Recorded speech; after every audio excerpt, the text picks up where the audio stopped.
il s'est installé à Saint-Ouen parce qu'on recherchait un lieu qui nous inspirait, ce qui avait été l'origine de Mob à New York, c'est-à-dire à Brooklyn. On a commencé Mob avec un restaurant en 2011 à Brooklyn, dans un quartier qui s'appelle Borough Hill.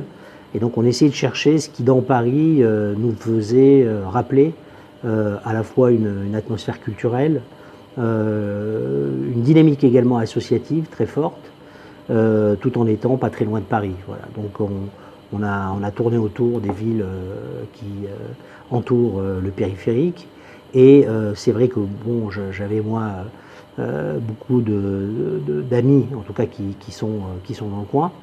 Et assez rapidement, voilà, on s'est dit qu'il fallait qu'on soit autour des puces, aussi parce que les puces sont un marqueur très fort de visibilité de par le tourisme que ça implique, et aussi parce qu'on considère que le territoire du 93 est en train de devenir un territoire dans lequel il y a une sorte de dynamique à la fois économique très forte autour des entreprises, mais également une vieille histoire d'enracinement culturel et associatif, et c'est ça qu'on cherchait. Voilà, donc on a posé nos valises sur la rue des Rosiers voilà, il y a maintenant 3 ans. Alors je crois que évidemment on a dû, comme certains peuvent s'en douter, on a dû se battre aussi contre les préjugés que peuvent avoir certains sur le territoire du 93. Il ne faut pas être naïf, quand on ouvre un hôtel, et on n'était pas, hein, on savait qu'il allait avoir cette problématique, mais je dirais que cette problématique-là, les journalistes nous ont plutôt aidés, je dirais, à faire comprendre que le 93, c'était pas uniquement ce qu'on en dit dans les faits divers, qu'il y avait des hommes et des femmes, des familles, des entrepreneurs, des artistes, voilà, et que je crois qu'aujourd'hui, vraiment, on a une clientèle d'abord touristique étrangère qui n'a pas ses préjugés. Je dirais que le préjugé, il est surtout très développé dans Paris. Voilà, le préjugé, me semble-t-il, est très parisien.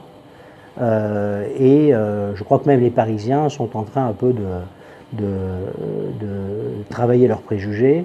Et donc aujourd'hui, on arrive à avoir des taux d'occupation en chambre qui sont très élevés, la fréquentation du restaurant qui ne les emplit pas. Donc je crois qu'on a passé cette étape qui a duré quelques mois à l'ouverture de l'hôtel, qui est de purger un peu les préjugés que peuvent avoir certains sur ce qui se passe derrière ce périphérique voilà, symbolique et réel.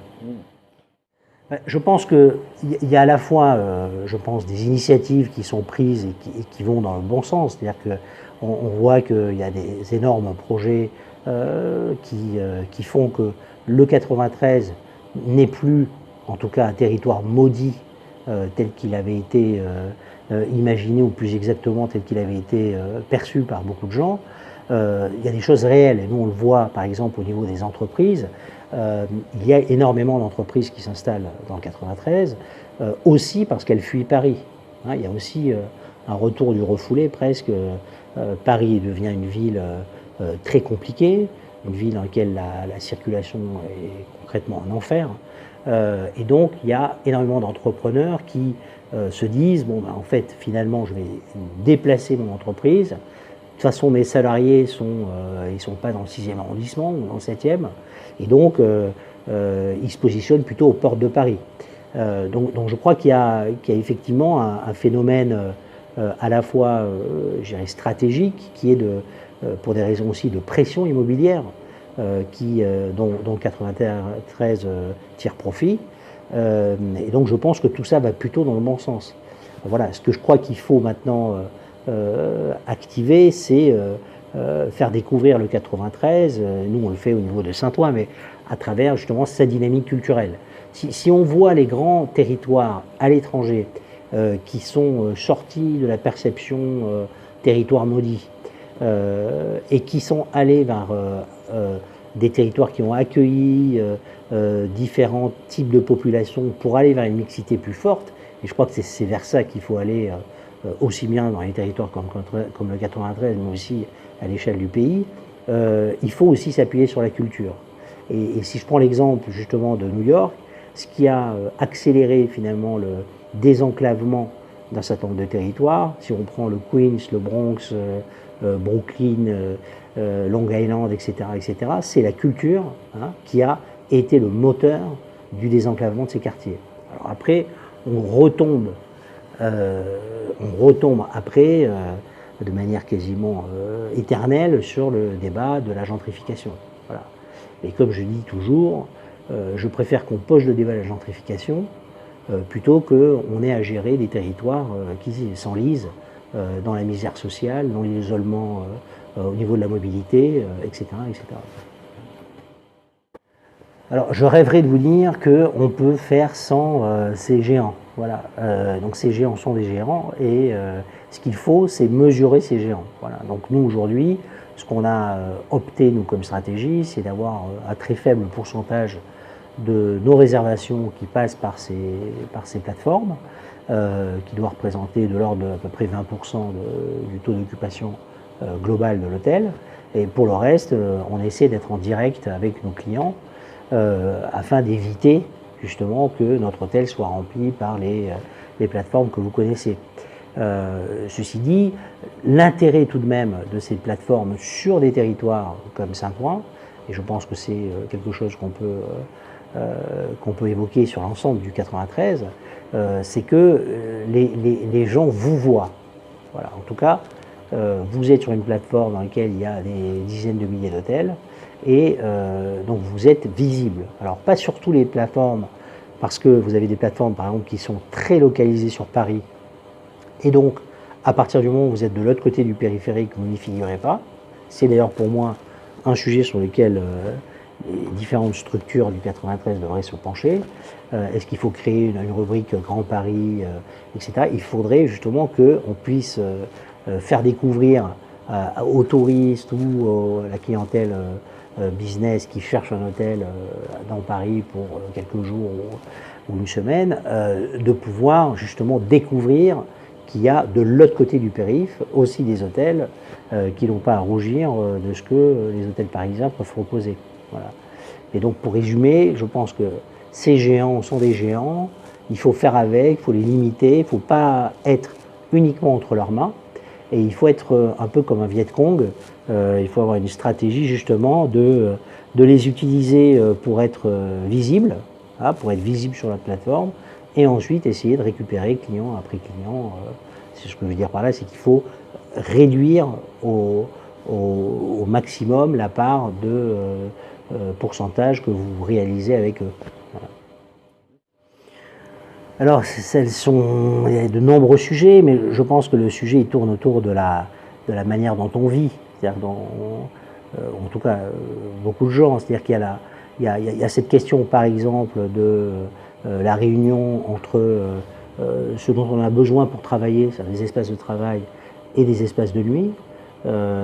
Donc ça, c'est un sujet sur lequel on a beaucoup travaillé sur le projet de Mobhouse, par exemple, qui est celui de proposer à nos clients, finalement, pour le prix d'une chambre, un espace de travail en plus. C'est-à-dire que, finalement, vous avez finalement comme un grand appartement qui vous permet d'avoir à la fois votre espace nuit un peu fermé, et à la fois vous avez des espaces avec visioconférence, etc. Vous pouvez accueillir du public, faire une réunion avec 4 personnes, 6 personnes, faire un café à vos invités, imprimer des documents, parce que la clientèle de voyageurs, c'est de plus en plus une clientèle qui, entre guillemets, ne s'arrête jamais de travailler. C'est-à-dire que même quand ils vont en vacances à Paris, ils sont en surconnexion. Alors on peut regretter cette société, la pleurer, mais dans une mélancolie profonde ou une nostalgie, en tout cas c'est la nôtre. Donc nous on essaie d'apporter des solutions qui permettent justement aux voyageurs d'avoir dans un seul et même lieu finalement différents types d'utilisation de leur chambre, y compris celui de travailler, organiser une réunion, être en connexion via un écran avec une quarantaine de contacts à travers le monde, quel que soit le support qu'ils utilisent. Donc c'est vers ce type, en tout cas, de réflexion que nous on va. Je dirais qu'on va vers des sujets qui peuvent aller vers l'hypertechnologie, mais également vers des sujets qui sont plus symboliques, qui sont plus intellectuels et sur lesquels également on travaille pour apporter du bien-être à nos clients, aussi bien en termes en termes de nourriture qu'en termes de propositions de sport, de yoga, de méditation, etc. Donc je pense que c'est à la fois de l'hypertechnologie et à la fois des sujets qui sont presque des sujets symboliques, au sens où plus on est dans un monde technologique et plus une forme de stress et de sens de la vie finalement se pose. C'est pourquoi aller plus vite, pourquoi, etc., etc. Et donc il faut pouvoir répondre à des problématiques qui sont presque des fois opposées. Voilà.